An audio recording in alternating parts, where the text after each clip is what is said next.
Bud Not Buddy, Chapter 19.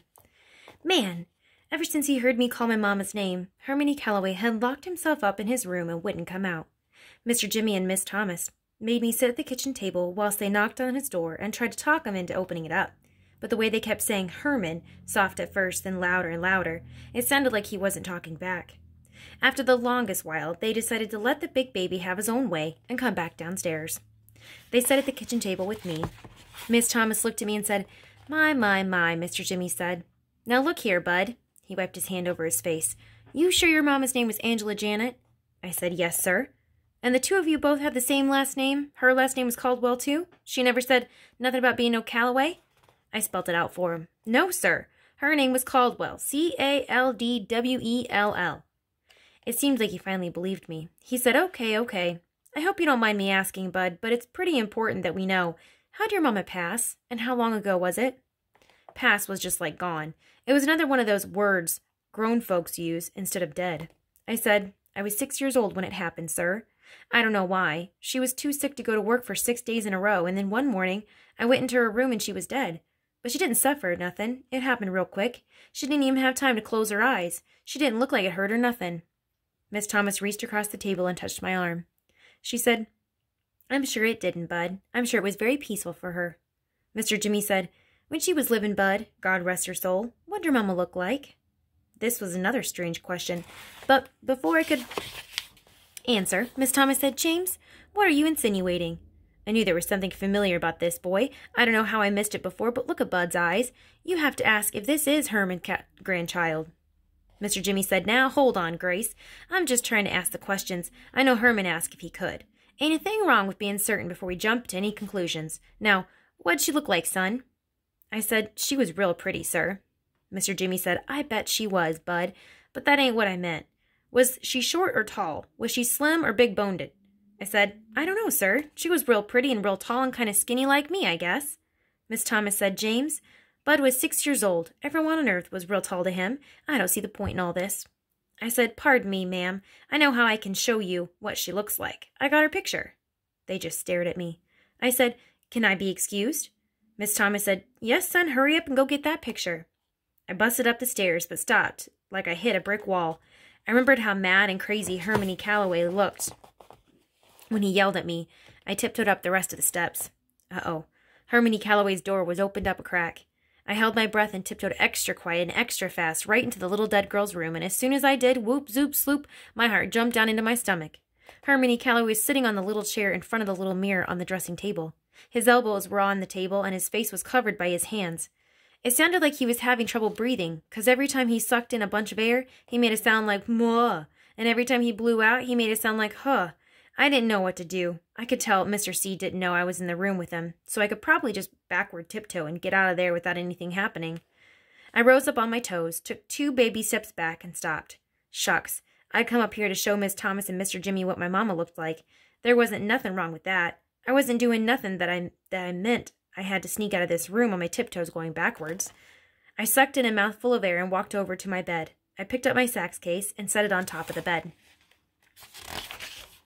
I pushed the 2 silver buttons to the side, and the 2 silver tongues jumped open and made those loud click-click sounds. Hermione Calloway still didn't take his face out of his hands. He kept going, "Muh-huh, muh-huh, muh-huh." I reached inside my sax case and took out the envelope with Mama's picture in it. I closed the 2 silver tongues again and could tell that Mr. C wasn't paying me no mind at all. He kept his face in his hands. His head was rocking up and down real slow, sort of like he was checking to see how much it weighed. I put my sax case back next to the bed and was about to leave the room when I looked over at Hermione Calloway's back. He still didn't know I was in the room with him. I looked in the little round mirror and still couldn't see his face, but I could see his hands a lot better. I could see 6 little trails of water coming out from where his fingers joined up with his hands, out from each hand joined up together on his wrists and ran down his arm, puddling up on top of the dressing table. Shucks, Hermione Calloway was bawling his eyes out. He was acting like me being his grandson was the worst news anyone could ever give you in your life. This was number 39 of Bud Caldwell's Rules and Things to Have a Funner Life and Make a Better Liar Out of Yourself. Rules and Things number 39. The older you get, the worse something has to be to make you cry. With babies, it's easy not to pay them no mind, 'cause crying's just like talking for a baby. A baby's tears might mean, "Hey, you just stuck a pin in my behind when you changed my diaper." Or their crying might be the way they picked out to say, "Good morning, Mama. What are we going to do today?" That makes it easy not to care too much about a baby's tears. When you got an old person crying, you got a whole nother story. When you got someone as old as Hermione Calloway crying, you better look round, 'cause you know you're square in the middle of one of those boiling tragedies. You can't help but feel sorry for him, even if he's been mean to you from the minute he first laid eyes on you, even if he's crying 'cause he found out the two of you were kin. I walked over to Hermione Calloway, and before I could think, my hand moved out toward his back. I waited for one of those spaces between the muzz and the huzz, then I touched him. His skin under his shirt was very, very warm. It took a second for Hermione Calloway to know someone was touching him. When he knew, I felt this. His skin jerk and twitch the same way a horse's does when a fly lands on it. He whipped his head around. When he saw it was me, he jerked away, took one more giant huh, then stared. His mouth started moving like he was talking in a secret language that only dogs could hear. At last, real American words started coming out of his mouth. He said, I'm so, look, Buddy, it's Bud, sir, not Buddy. He put his face back in his hands and broke down all over again. Man, it's a good thing the thug wasn't around, 'cause if he'd heard the way Mr. C was weeping, no one would have wondered who the real Waterworks Willie was. I put my hand back on Mr. C's shoulder and patted him and rubbed him a couple of times, then left the room. It felt a lot better going out frontwards instead of sneaking out backwards. I ran down the steps back into the kitchen. Miss Thomas's and Mr. Jimmy's eyes jumped right into my envelope. I set it in the middle of the table. Both of them just looked at it before Miss Thomas reached out and picked it up. She went into the pocket of her dress and took some funny little glasses that only had a bottom half to them, then put them on her nose. She pulled Mama's picture out and held it as far away as her eyes and her arms would stretch. She looked at the picture, looked over her glasses and at me, then looked right at Mr. Jimmy and said, "Any more questions for this young man?" She slid the picture over to him. Mr. Jimmy picked it up and said, "Well, I'll be. Remember that old con man who used to drag that runt horse through town? Now, what was his name? Help me out here, Grace. Didn't he call his axe Joey Pegas and Brokeback Broncoing Bucko?" Miss Thomas said, "It was Joey Pegas and his Brokeback Bucking Bronco, James. What else do you see in this picture?" Mr. Jimmy said, that definitely is Angela Janet Calloway." He looked at me and said, "You sure this is your mother?" I said, "Yes, sir, but her name's Caldwell, not Calloway." He said, "Well, I'll just be." Miss Thomas butted in on him. "There's little doubt about that, James, but what we've got to do—" She kept on talking, but I quit listening, 'cause something just came out of the blue and gave me a good whop right on my forehead, without even thinking about what I was doing. I butted in on Miss Thomas and said, "That means that's not some little dead girl's room I'm sleeping in. That's my mama's room." She looked at me kind of surprised, like this was the first time she'd had that thought too. She said, "That's right, Bud. You're back in your mama's room." I said, "How come Hermione Calloway never called on me and my mother? All he'd have to do was call on us one time, and I know she would have been so sad."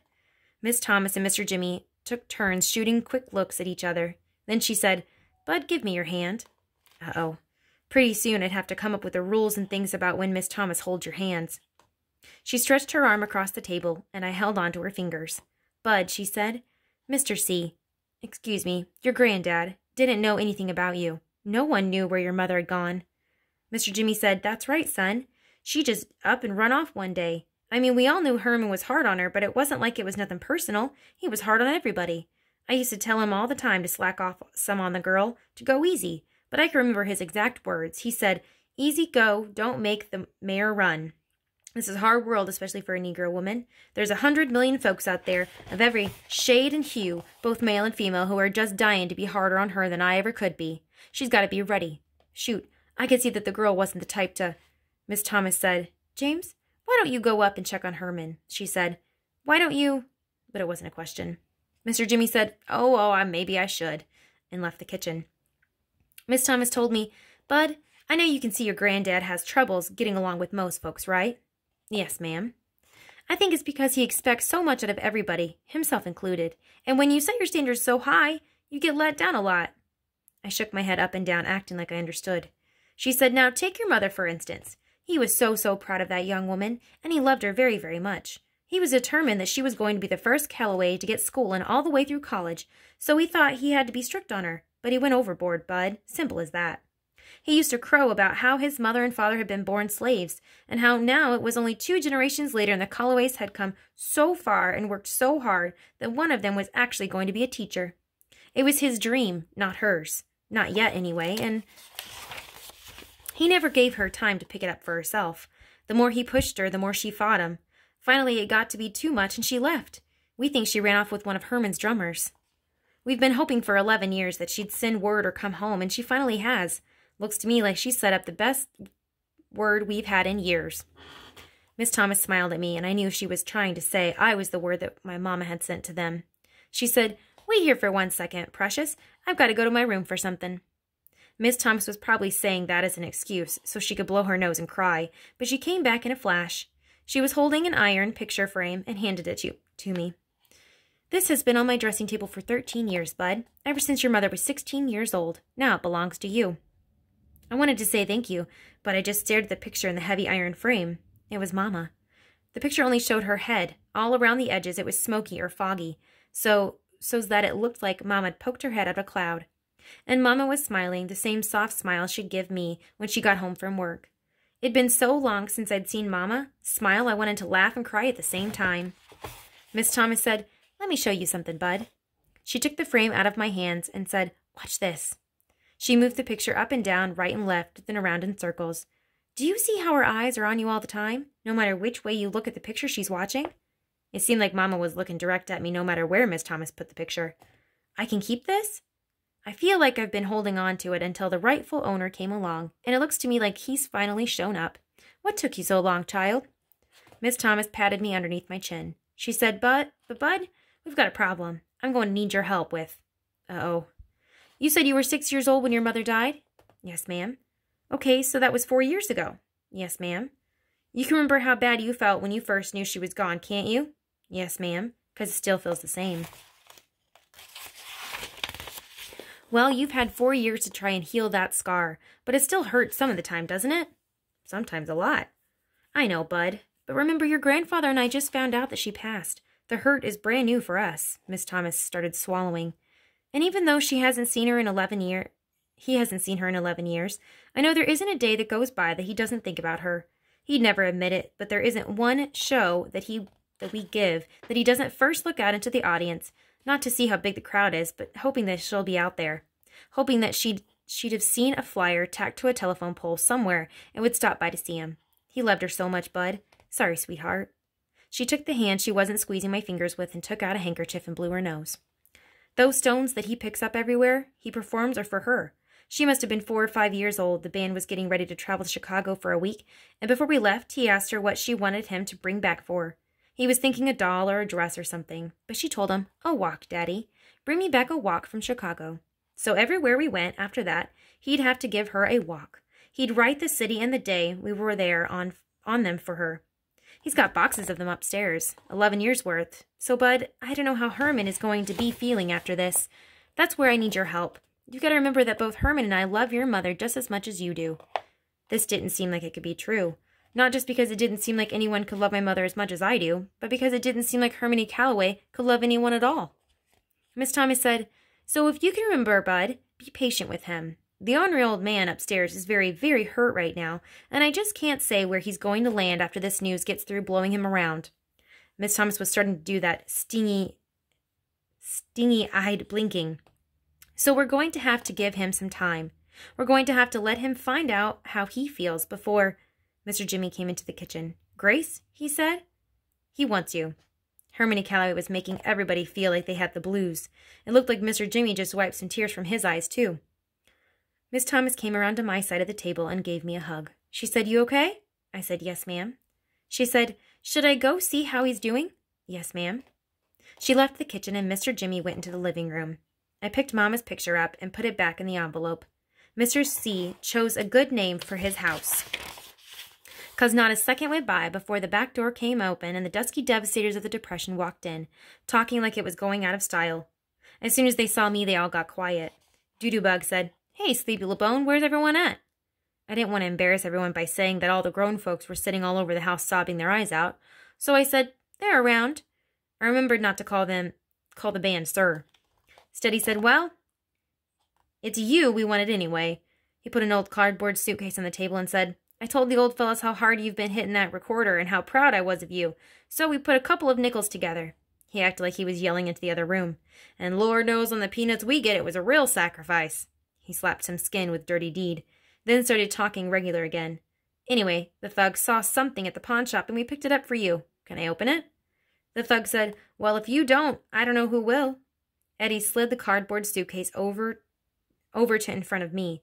It looked worse than the one I used to carry around. One of the snaps on it was busted clean off, and the other one was stuck. Steady Eddie said, it's what's inside that's interesting. Just pull on that snap real hard. I pulled on the snap, and it came off right in my hand. The thug said, I knew it. The boy's just too country. He ain't used to handling fine merchandise. We should have given it to him in a paper bag. I opened the suitcase. Whatever it was wrapped up in crinkly, wrinkly newspapers. I started pulling newspapers off and could tell that their gift was real heavy. All of a sudden, a shiny piece of gold showed through. I snatched more paper off and couldn't believe my eyes.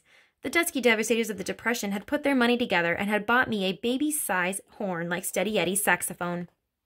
Steady Eddie could see I was stuck, so he lifted it out of the suitcase and fished around the bag for the mouthpiece, the neck, and the reed holder.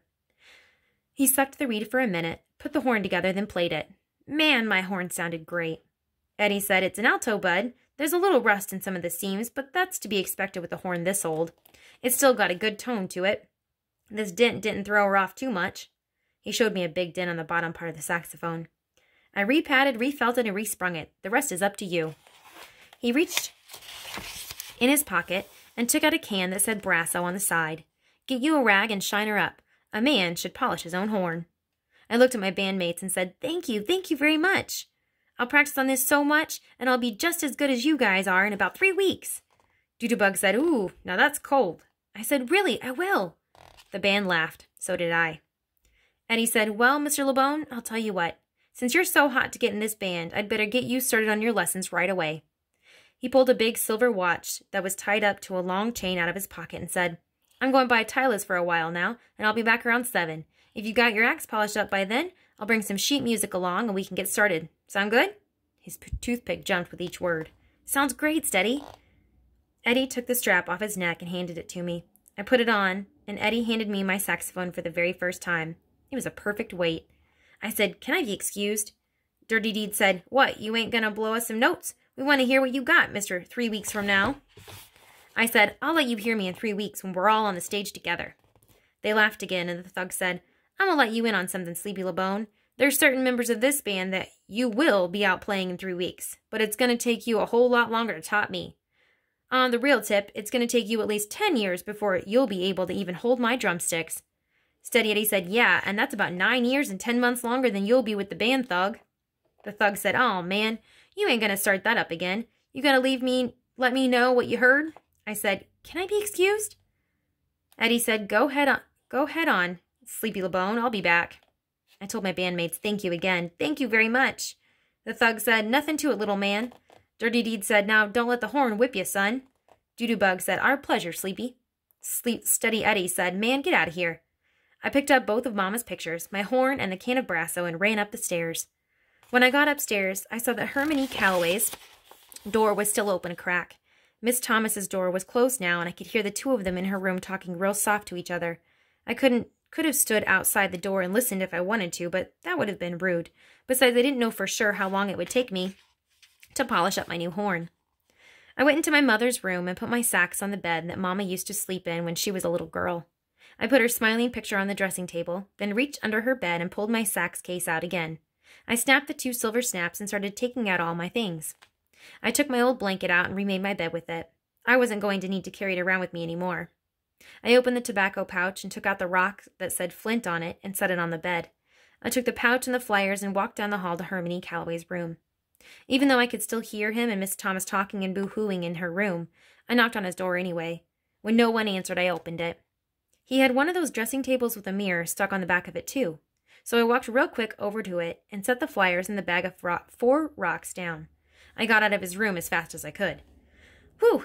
Even though it was me who'd carried them around for all these years, you'd have to be a pretty big liar if you'd say those rocks and flyers really belonged to me. Hermione Calloway's name was all over the flyers, and his writing was all over the rocks. Besides, the way he looked so shook up when he saw those rocks for the first time, I figured they meant more to him than they did to me anyway. I went back over to Mama's dressing table and opened the little drawer. I took one of the thumbtacks out and went back to Mama's bed. Next, I took out the envelope that had her picture in it. I took out the picture of her riding the sad, saggy pony.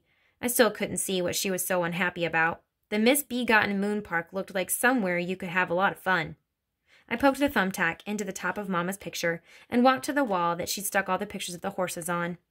I put Mama right amongst all those ponies and horses she liked so much. I didn't need to carry that doggone picture around. This wasn't how I remembered Mama anyway. Mama was always excited and jumpy, not sad and poky like this little girl. Mama was kind of old when I met her, too. She wasn't young like this picture at all. The picture looked like it belonged. It's strange the way things turn out. Here I'd been carrying Mama around for all this time, and I'd finally put her somewhere where she wanted to be, back in her own bedroom, back amongst all her horses. I went back to the bed and picked the flint rock up. It was going to be enough. I didn't need those other things with me all the time. I didn't need them to remind me of Mama. I couldn't think about her any more if there were 100 hours in every day and 1,000 days in every week.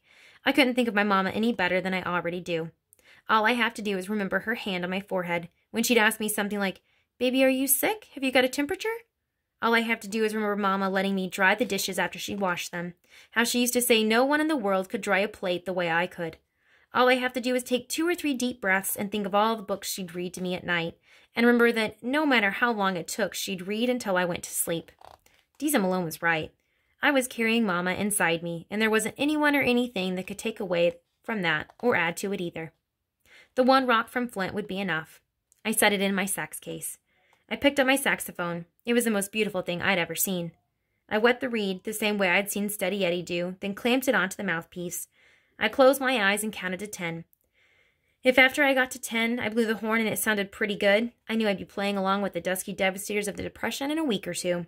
If I didn't sound so good, it meant I'd have to practice for a couple months before I'd be good enough to get on stage with them. 1, 2, 3, 4, 5, 6, 7, 8, 9, 10. I puffed my cheeks and blew as hard as I could. The saxophone only squeaked, squawked, and groaned, then sounded like it was making up words like aronk and razuka and balupa.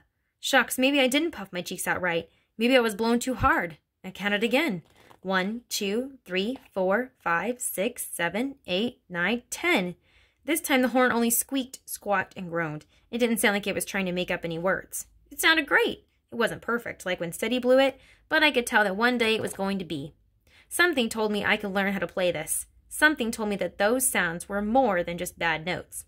If you didn't have a real good imagination, you'd probably think those noises were the sounds of some kid blowing a horn for the first time. But I knew better than that. I could tell those were the squeaks and squawks of one door closing and another one opening. I looked at the picture of Mama that Miss Thomas gave me. Mama was looking right at me with that soft smile.